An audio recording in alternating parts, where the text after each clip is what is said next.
What's up, guys? Yeah, I'm in it. I'm in it. I'm all in it. I'm all Falcons out. You know why? Because the Falcons is going to the Super Bowl. That's right.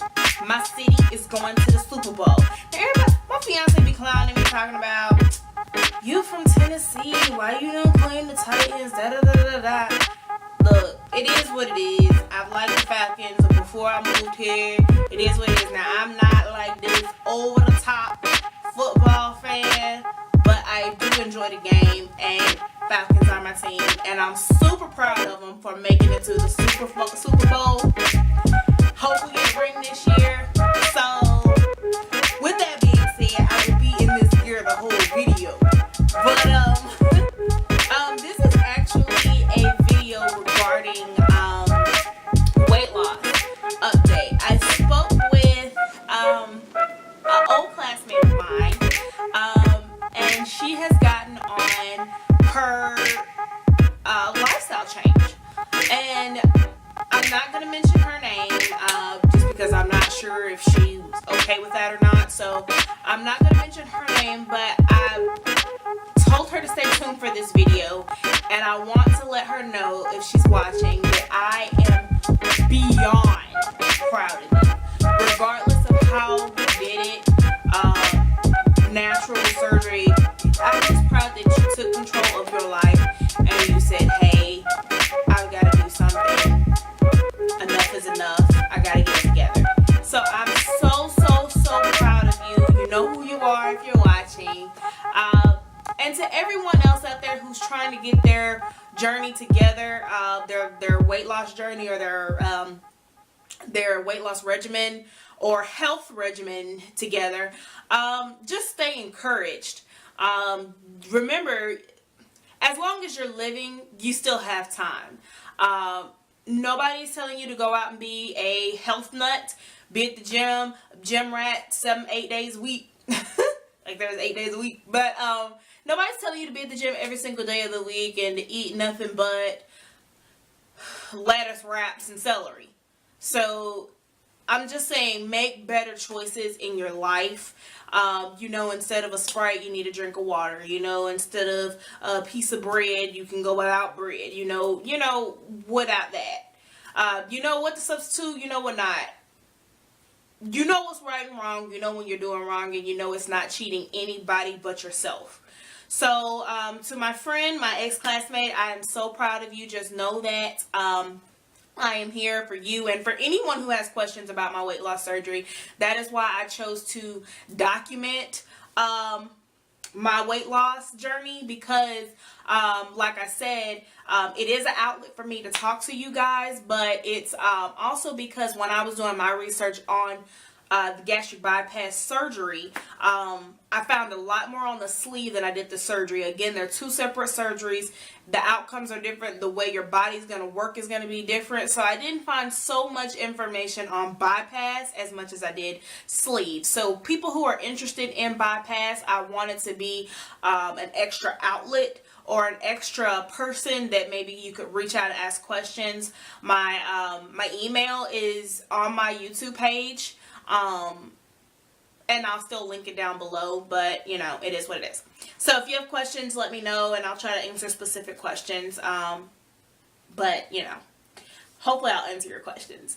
I think I've basically beat a dead horse. I've talked to you about my gastric bypass. I've updated you on my weight loss, where I'm at. This video is going to be letting you in a little more in depth about my personal struggle with weight loss and what caused my weight loss.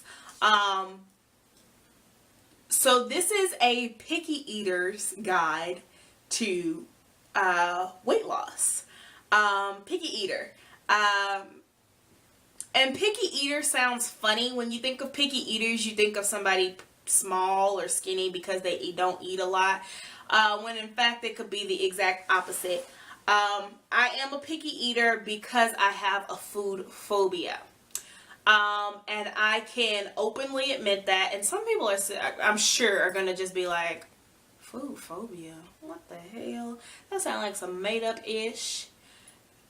It's really not. I tried to deny it for so many years because I didn't want to think that something was actually wrong with me, or I actually had a problem as crazy as this. But I found out that I've known I've had it for a while, but I didn't have a name for it for a while. And I've come to terms with it once I started going through the weight loss process. And I'll tell you something. Now, some of these episodes on this show that I'm going to tell you about, I think may be fabricated a little bit, but it is a show called Freaky EATERS, and it comes on TLC. I'm not sure what the TLC, like what days of the week it comes on. I'm not really positive. And it may not come on anymore as far as like regular episodes, but they're definitely on demand episodes, and you can find them on YouTube, or you can find them online. But it's called Freaky EATERS, and basically these are people that choose to eat weird combinations of foods, or only specifically a few items of food, and that's what they live on. And, you know, when I watched it, I was like, wow, there are other people like me out there. Like, some of these people are like, oh, I only eat French fries every single day, morning, noon, and night. Now, I don't know how true that particular story is. I don't know how your body can get every piece of nutrients it needs off of a French fry. So I'm not sure how real that story is. But food phobias are definitely real. And going back on my past history, my food phobia started as far back as I can remember. I was a very, very little girl. My mom said when I was young, when I first started to eat, when they were feeding me, they fed me all kind of foods. But I can remember as far back as probably 6 or 7 years old, because I remember first grade, and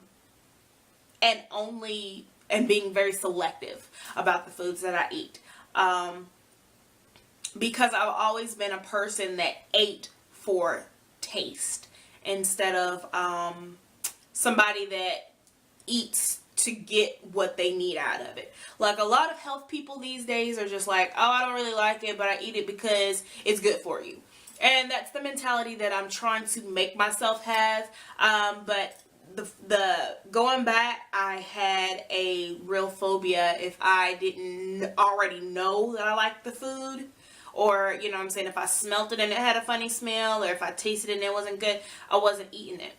So it actually started back in elementary when I used to take my lunch. My mom didn't always give me money to buy school lunches. She would make my lunch. And every single day I would take a thermos of chicken noodle soup. Every single day I took chicken noodle soup. And I never got tired of it until I sat down at the table, and then some little kids were like, Chauncey, you always bring chicken noodle soup. You always bring chicken noodle soup. What? You don't eat nothing else? And then it became a joke that I didn't eat anything else. So it got to the point where I didn't want to be bullied because I was already being bullied for being heavier. I didn't want to be bullied because I only ate soup. I didn't eat anything else. So that's when my bad habit started. I actually started not eating. So instead of trying other foods and eating other foods, I just decided to not eat for lunch. I would eat breakfast and I would eat dinner, and I would starve myself through the day. That young, I was starting some bad habits. My mom would send me with lunch, but I wouldn't eat it. And I would just sit there with like chocolate milk or something like that to kind of curb the hunger pains. But that's when the bad habits started, and I started skipping meals. And it wasn't because I wasn't hungry, it was because I didn't want the kids to make fun of me. Ultimately, it came to the point I was just like, I can't do it anymore, and I kind of started, that started when I got, my mom was able to give me money, and I bought school lunches occasionally, but I would only eat the days that they had foods that I would eat, like the lunch pizzas, the little rectangle lunch pizzas, or the chicken nuggets they would serve, and corn, I would only eat foods that looked appealing or that I knew I liked. Again, this went all the way from elementary to middle, till I got to high school. High school, I was overweight. And when I started high school, I was already overweight. And I said, I want to play sports. I want to play sports. I had been playing sports since the 6th grade. But I said, I want to play in high school. I seriously want to play in high school. So sports in high school, they didn't joke about, even if the season for the sport wasn't but a couple of months, you trained year round. So I did play sports and training year round, trying to lose weight. At that point, I reverted back to old habits and starving myself. I went back to eating grilled chicken only and fruit. That was all I ate, fruit and grilled chicken. And I remember times where I was so hungry, but being used to being hungry because I wouldn't eat anything else. And I ended up dropping sizes. I went from a size 16 to a size 11, but I didn't do it the healthy way in high school. So I was working out and I was moving a lot, but I wasn't doing it right. When I stopped playing sports in I think it was the end of my sophomore year, beginning of junior year, I stopped being active. So, the weight began to creep up, and I didn't change my eating habits. Well, I did change my eating habits. I just said, I'm hungry. I'm gonna eat what I want to eat. And that's when I started eating the really, really bad unhealthy foods, McDonald's, fast foods, things like that. And then college is where it started spiraling out of control. I was in college, living on campus my freshman year.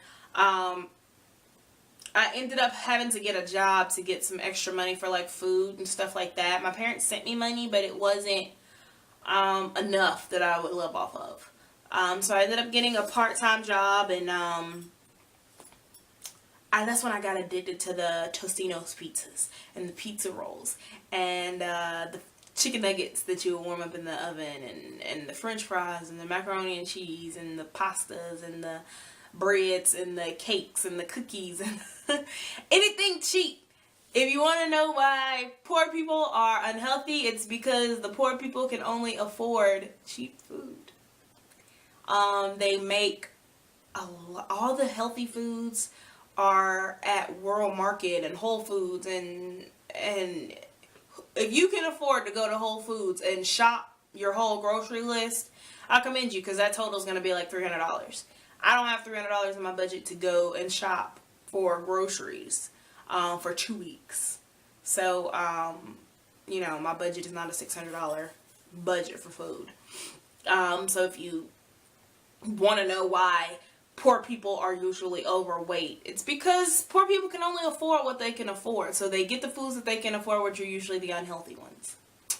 So, that's basically my past on my food phobia. I've had it for as long as I can remember. I don't know why it started.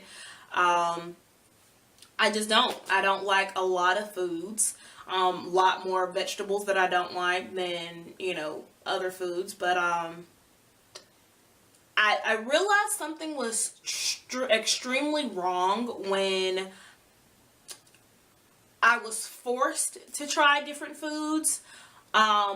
And it was like a meltdown. I would cry, I would kick, and this is in my teenage years. And actually in my 20s, in my early 20s, I would cry and scream and now I wouldn't necessarily scream and kick a fit at that point, but I remember sitting down with myself and saying, Chaunti, why can you not eat a salad? Why can you not eat a salad? Everybody else sits down and eats a salad. Even if they don't like it, they don't die. Why can't you eat a salad? And I remember going to the grocery store, spending money on salads, on salad, pieces, you know, put my own salad together. I put my own salad together, and I remember sitting down at the table, and I just been like, it doesn't smell good. It doesn't smell good. I don't want it. And I remember crying. I remember crying and forcing myself to eat a salad. And this is in my 20s. This is in my early 20s. And I just remember saying that is ridiculous. There's something else wrong than just I don't want it. It's a food phobia. I have a food phobia of what it's gonna do to me, how it's gonna linger in my mouth, what it's gonna do.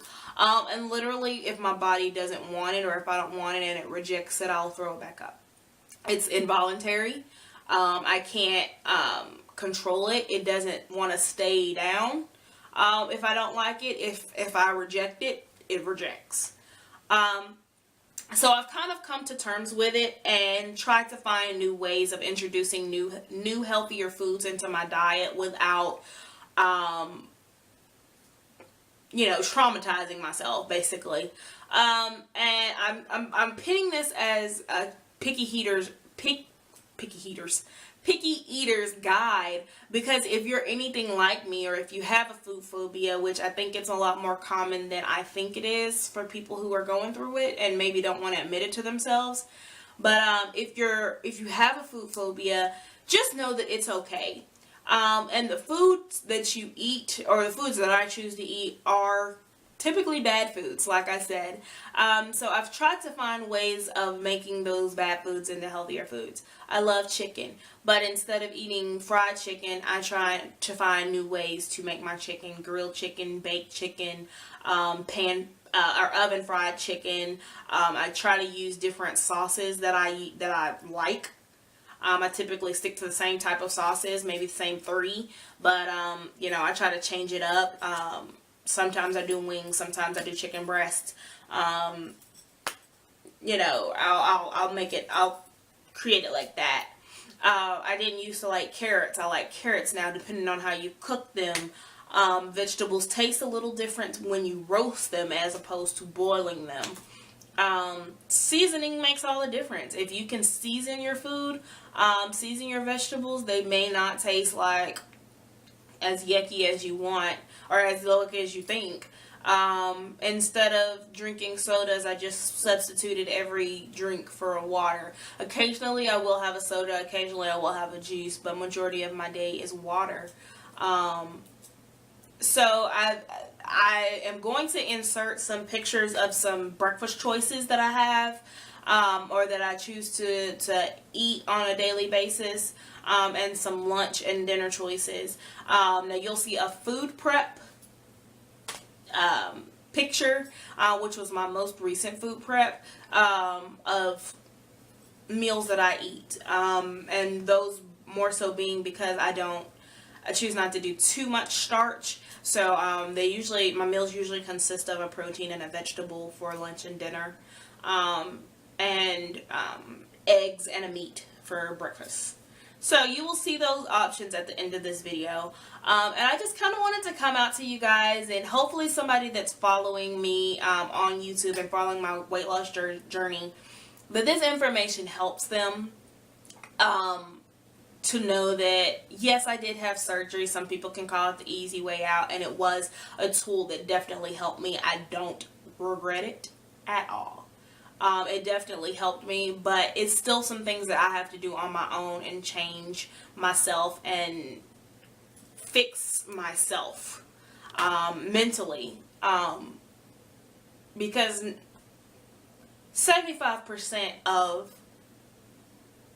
a weight loss journey or a lifestyle change is mental. It's about, can you mentally get on the track that you need to be? Can you mentally stay on this track? Do you have the determination to drive it home, and do you have the willpower to say no to a piece of cake and get a piece of fruit? You know what I'm saying? Like, it's eating right and going to the gym and staying active. I keep saying going to the gym. It doesn't have to be going to the gym. Eating right and staying active. But it's also mental. A lot of people downplay the mental side of weight loss and lifestyle change. It's mental more than anything, because if you don't have it in your mind to change, It doesn't matter how many laps you run. It doesn't matter how many quinoas you eat. If you're not mentally gonna stay in that state of mind and stay motivated and stay determined and stay inspired, then it's not gonna make a difference. So that is an update on my picky eaters guide to weight loss. I really hope that, like I said, that information helps certain people, or helps people in general. Again, if you have any questions or anything about my journey, don't hesitate to send me an email, or comment down below. I will comment back. I do like when you guys interact with me. But yeah, I'm really, really glad I shared that with you guys. A lot of people don't know that about me besides family. But yeah. And make sure, if you are somebody that is a picky eater, that you always incorporate vitamins to supplement what your body is lacking in nutrients. If you're lacking something and you know you're lacking in nutrients, that's the key, is to know and to supplement it if you choose not to eat the foods. But yeah, I think that is it, guys. I'm going to sum it up. This video is getting rather lengthy. So I will leave you guys until next video. Thank you so much for staying tuned. Rise up!